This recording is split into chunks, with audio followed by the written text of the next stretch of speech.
आज का वचन, पहला पाठ प्रवक्ता ग्रंथ अध्याय 27 पद संख्या 5 से 8। छलनी हिलाने से कचरा रह जाता है, बातचीत में मनुष्य के दोष व्यक्त हो जाते हैं। भट्टी में कुम्हार के बर्तनों की और बातचीत में मनुष्य की परख होती है। पेड़ के फल बाग की कसौटी होते हैं और मनुष्य के शब्दों से उसके स्वभाव का पता चलता है। किसी की प्रशंसा मत करो जब तक वह नहीं बोले, क्योंकि यही मनुष्य की कसौटी है। दूसरा पाठ कुरिन्थियों के नाम संत पौलुस का पहला पत्र अध्याय 15 पद संख्या 54 से 58। जब यह नश्वर शरीर अनश्वरता को धारण करेगा, जब यह मरणशील शरीर अमरता को धारण करेगा, तब धर्म ग्रंथ का ये कथन पूरा हो जाएगा, मृत्यु का विनाश हुआ, विजय प्राप्त हुई। मृत्यु कहाँ है तेरी विजय? मृत्यु कहाँ है तेरा दंश? मृत्यु का दंश तो पाप है और पाप को संहिता से बल मिलता है। ईश्वर को धन्यवाद जो हमारे प्रभु ईसा मसीह द्वारा हमें विजय प्रदान करता है। प्यारे भाइयों, आप दृढ़ तथा अटल बने रहे और यह जानकर कि प्रभु के लिए आपका परिश्रम व्यर्थ नहीं है, आप निरंतर उनका कार्य करते रहें। यह प्रभु की वाणी है। सुसमाचार संत लूकस अध्याय 6 पद संख्या 39 से 45।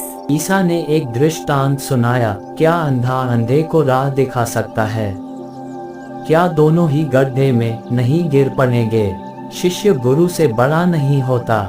पूरी शिक्षा प्राप्त करने के बाद वह अपने गुरु जैसा बन सकता है। जब तुम्हें अपनी ही आँख की धरन का पता नहीं, तो तुम अपने भाई की आँख का तिनका क्यों देखते हो? जब तुम अपनी ही आँख की धरन नहीं देखते, तो अपने भाई से कैसे कह सकते हो, भाई मैं तुम्हारी आँख का तिनका निकाल दूं?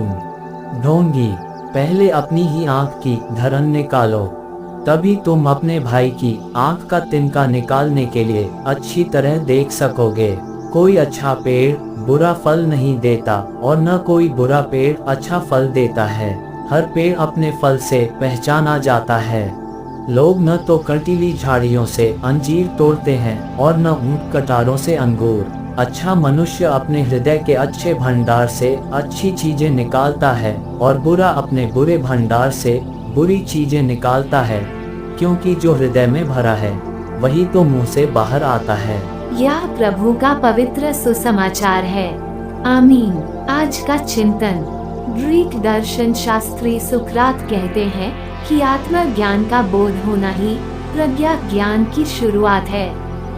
अफसोस कि आज हमें आत्मज्ञान का अभाव है, पर दूसरों के बुराइयों का पूरा ज्ञान है।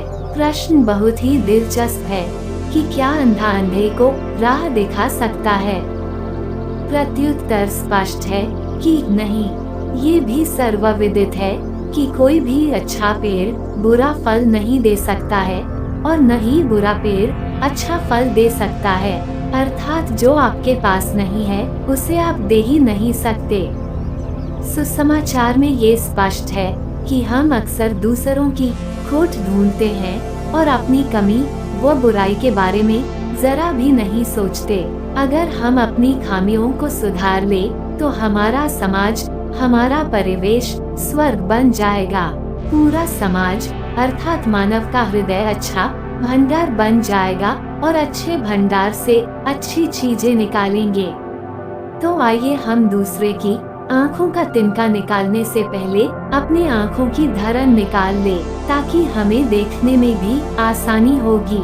अर्थात हम दूसरों की बुराई प्रकट करने से पहले अपनी बुराई, अपनी कमजोरी को दूर करें और एक अच्छा उदाहरण बने। आमीन।